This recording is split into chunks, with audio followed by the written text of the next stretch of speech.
Hey and welcome, I'm Hammeh, and today we're going to be taking a look at Overwatch's 10th digital comic, Reflections, in which we see Lena Oxton, Tracer to most of us, on the hunt for a last-minute Christmas gift for Winston in King's Row. As Winston frets about whether Tracer will arrive just in time, we see her dashing through the snow and get a massive reveal into her character's story as well. Winston's wondering about his friends and family's whereabouts, and we then see a mass "where are they now" of the Overwatch cast that poses a lot of interesting lore questions, and also a few answers too. I'm going to be taking a quick look through talking points and interesting bits of this comic, along with a little light speculation on what new Overwatch story and lore we may have learned from it too. Suffice to say, this contains massive spoilers. The link for the comic's in the description below if you haven't read it already, or head to comic.playoverwatch.com. Please read it first if you haven't, then come back, do let me know your thoughts. Okay, let's get stuck in. Firstly, a quick summary of the story for you. Winston is fretting about his Christmas celebration plans before we cut to Tracer at Christmas time as she's dashing through King's Row. Typically turning around to help thwart a thief who threatens to spoil a family's Christmas, the minor delay means that Tracer tries, and fails, to secure a particular scarf at a few different shops in town. Karma comes around though, as Tracer gets a gift from the family she helped earlier in the comic before we see a little glimpse of her home life with a rather major reveal about her character into the bargain. We meet Emily, presumably someone rather special in Tracer's life, enough that she doesn't mind her taking Winston's Christmas present. Winston switches on his Christmas lights, assuming Tracer isn't arriving, and wonders where his friends and Overwatch family might be now. We then see a huge montage of characters in different situations, all of which reveal some interesting insights about their lore and stories. We'll go through those in loads of detail later in the vid. Athena tries to get into the Christmas spirit before Winston gets a knock at the door. It's Tracer and Emily, and Winston gets his family Christmas. Here's some of the interesting things I enjoyed from the comic, and a bit of analysis too. Firstly, we see a little slice of post-recall life. The Overwatch recall is clearly active, yet Winston's still all alone at Watchpoint Gibraltar, doing a bit of sciencing of some sort at his workbench. We see a few news clips from around the world, May's clearly doing some weather forecasting work as a little sideline in the first image, Zarya looking to be on the front lines too, and Diva doing a bit of advertising work perhaps. If you have any Korean or Russian translation for those, I couldn't quite find them at the time of going to press, do let me know in the comments, I will annotate and credit you. Interesting by the way that Winston has those three on the screen. Try to spot every single Overwatch hero featured in this comic. You can do it. Second, we then get a nice little insight into King's Row in the holiday season, with Tracer doing her Christmas shopping. It's good to know that even if you could manipulate time, shopping just before Christmas is still a nightmare in the near future as well. I do love the detail of Tracer's watch as she heads back to stop the thief from making away with the presents. Time's always important to pilots, and you see some beautiful flying associated watch brands like Breitling and similar, so I love the fact that she's got a Swish timepiece, and it has what looks like a blink meter, just like in game, on the dial too, if you look carefully. As Tracer blinks around scarf shopping, we spot Spennymoor as a shop in King's Row. Note the Omnic with a hoodie on and a smiley face pin on the right here, and also Atria, not in King's Row, but you see one of those in Numbani in game, I believe, as a fashion house. So another couple of brands on the Overwatch list of different companies there. I wish I could shop at this speed. I bet Tracer leaves a right mess around the shops that she visits. I do like Tracer's manners also in not taking the scarf from the guy who was just about to take it. I guess you do have a bit of a shopping advantage if you can blink very quickly. And her slightly sulky kid pose at the end just rounds it off. As her chronal accelerator runs out of juice, Tracer has to take the tube instead. Man, the London Underground can really be a pain sometimes. This totally fits in lore-wise. Tracer's blink needs to recharge, it can't be used too often. It's like in the intro cinematic, and the blink and recall mechanics in game too. Tracer does get her shot of Karma coming around though, receiving a gift from the family she helped, as we see that Lucio's having a New Year's Eve gig somewhere. His world tour must be doing pretty well. I'm going to call this third section At Home with Tracer, just because. After her shopping spree, attempt, Tracer stopped by someone's house. We can see Modern Architect magazine on the table with a certain Satya Vaswani on there. Hi Symmetra. We're then introduced to Emily, who grabs a nice hot drink for Tracer before mistakenly thinking that Tracer's gift, which I'm presuming was meant for Winston, was for her. Then we have the great reveal. Blizzard's promise on diversity in Overwatch has given us a first confirmed gay or lesbian character, and it is T-Racer herself, the poster person of Overwatch nonetheless.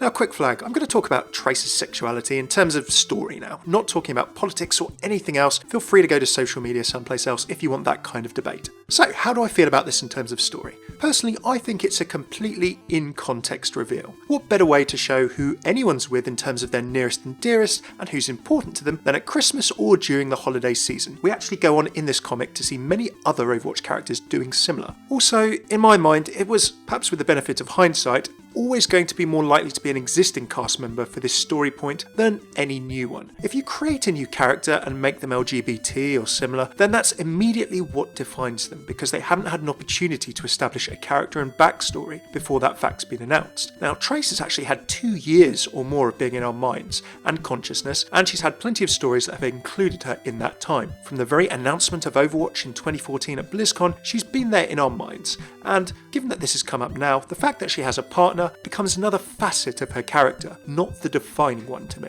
Nicely done, Blizzard, in my opinion. If you disagree, that's totally cool. I would love to hear all your opinions, but please keep it civil in the comments if so. Okay, onto a fourth topic area, the Winston Wondering. Now, as Winston turns on the Christmas lights, note that his Christmas jumper has Athena symbols on it.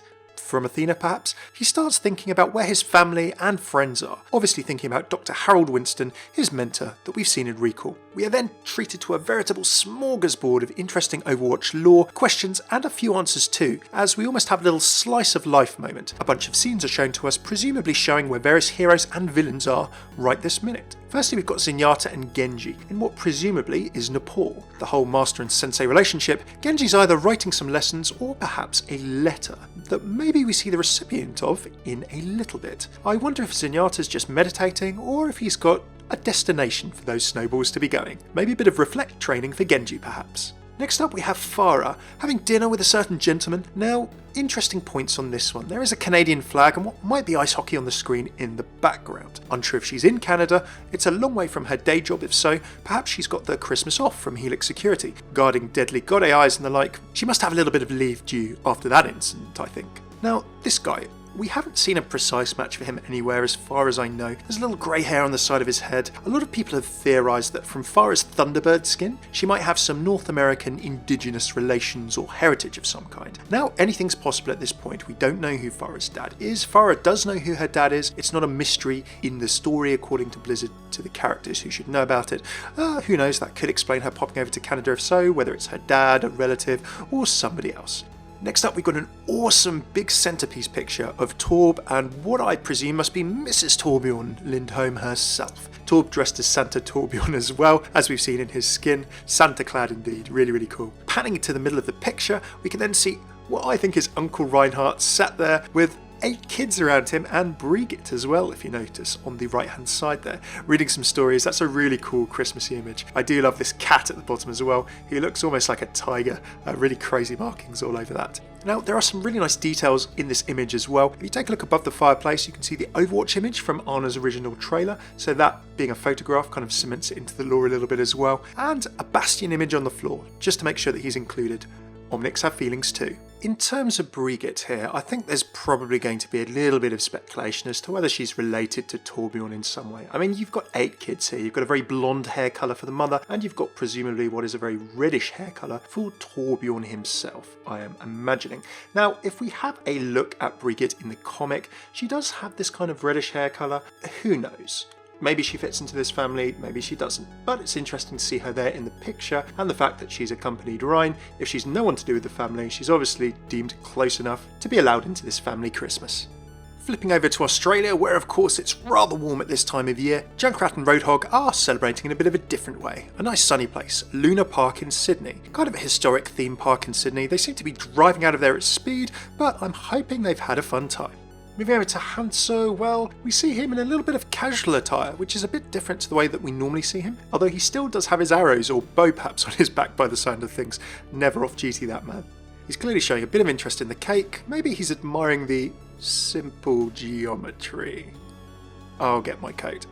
Next up, we've got Soldier and Anna together. So obviously after the events of Anna's old Soldiers comic, when she joined up with Soldier to watch his back, the two are clearly still out in the field pursuing whatever conspiracy lead Morrison is following up next as to who caused the breakdown of Overwatch and why. This is kind of a touching picture. Anna's looking pretty sad. Obviously she's probably thinking of Farah or her family perhaps, and Soldier being sad here is very interesting. A real expression of sadness on his face there, and looking at this picture.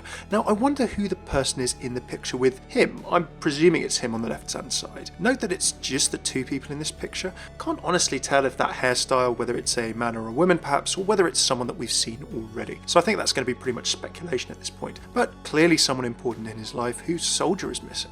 Moving on, we've got what seems to be a family with a guy who's got a bit of, I don't know, maybe a slightly suspicious looking expression on his face, and in the background we can see Reaper, Gabriel Reyes, lurking in the shadows. Kind of feel slightly sorry for him here. Are these his relatives? Maybe related to the woman and the child perhaps? Who knows? In a bar someplace we can see that Sombra's drinking. No massive surprise. I'm quite amused by the fact that McCree's here too. Now, I don't know if she's exactly teamed up with McCree or whether they're working together in this picture, but who knows. I could totally see these two having a drinking contest, and if it was some kind of spirit, Sombra drinking McCree under the table. As for McCree, well, I can kind of see the outlaw definitely being passed out in a bar on occasion. Another sad image here as we see Widowmaker over Gerard Lacroix, her husband's grave, with a single rose left on there. Now, given that Widowmaker still sighs Gerard every now and then before a match, there is definitely a little emotion left there still. This is actually a really interesting one. Widow clearly has enough emotional memory to miss her husband, but we know that she was the one, apparently, if her bio is to be believed, who murdered him in his sleep, as she was programmed to do so by Talon brainwashing or conditioning.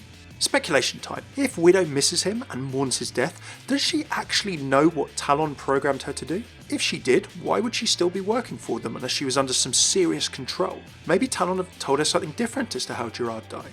In which case, depending on the amount of control Talon actually have over her, perhaps there's hope or redemption for Amélie Lacroix yet. What do you reckon? Finally, heading over to Mercy. Now, we apparently last saw her roughly around the Middle East area as seen in Recall, and in this picture we see her in a tent with a nurse type figure in the background, and Mercy has a white style doctor's jacket on as well. So certainly doing some field medical work, and that fits in with her bio too. Now she's reading a letter and she has a feather in her hand. This kind of has to be a reference to, I think, a letter from Genji. So we've seen him writing in his panel, and we've seen him use feathers as his leitmotif or sign-off before, as well as him being Sparrow in both nickname and skin in the game. Mercy did save him from death, although by the way we're not sure if she was involved at all in his transformation into a cyborg, of course. So alongside the little voice lines of Genji calling out Angela when a Mercy near him dies and more, it's a nice little hint at the two maybe having a close friendship, to say the very least. Finally, we get into a little party at Watchpoint Gibraltar. Winston's feeling a bit sad. We learn that Athena has a party mode of all things. A little different music plays in the animated comic version. Go check that out over on Madefire if you haven't had the chance to see it already. When suddenly there's a knock at the door. In come Tracer and Emily, and Winston gets his family Christmas. Enough of my analysis, I want to hear your thoughts. Did you enjoy this comic? What do you think of the Where Are They Now pictures of a chunk of the Overwatch cast? And how was Tracer's reveal for you? Do you feel it fits nicely with the Overwatch story? Do let me know all of your thoughts in the comments, I'd really love to hear what you think. And remember, we're chatting lore, not religion or anything like that. As far as I'm concerned, Zenyatta's got it right. Ultimately, we're all one within the Iris. Thanks very much for tuning in to this analysis of Overwatch's Reflections comic. If you like this video, please hit that like button below, subscribe, and comment with what Overwatch map, world or character story or topic you'd like to hear covered next. I really appreciate hearing what you all think. My regular series of Overwatch hero interactions, voice lines, I've done a bunch of other comic analysis, Easter eggs, map lore, and everything to do with the story and world of Overwatch. Please do check out my channel and these playlists below if you'd like to see more. Big thanks to all of my patrons on Patreon who make me making these videos possible and less reliant on the ebbs and flows of views and such things like that. Do check out my Patreon through the link here if you'd like to see how you could try and support me from just $1 a month. Until next time, I've been Hammeh, take it easy.